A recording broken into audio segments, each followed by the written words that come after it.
অহোন তোমাৰ নামটো কি গাঁওখনৰ নাম কি পাপাৰ নাম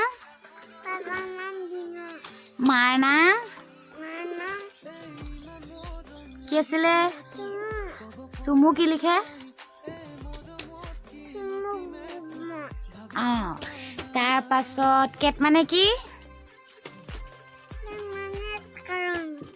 কেট মানে কি আছিলে ডগ মানে এলিফেন্ট মানে মানে কোৱা মংকি মানে লায়ন মানে টাইগাৰ মানে কি আছিলে টাইগাৰ মানে কি আছিলে বাটাৰফ্লাই মানে তুমি জানা তুমি মনত পেলোৱাচোন ক্ৰকডাইল মানে তাৰ পাছত হৰ্চ মানে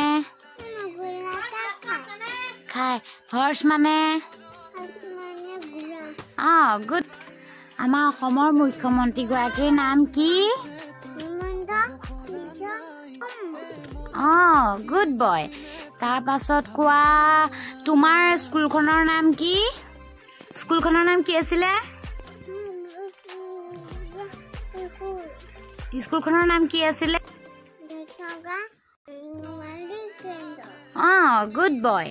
তাৰ পাছত তোমাৰ কোৱা তোমাৰ নোজ কোনটো নোজ কোনটো আই কোনটো হেয়াৰ কোনা মাউথ কোনখন হেণ্ড কোনটো ফুট কোনটো ভালকে দেখুৱা গুড বয় তাৰ পাছত এতিয়া কোৱা থেংক ইউ বুলি কোৱা গুড বয়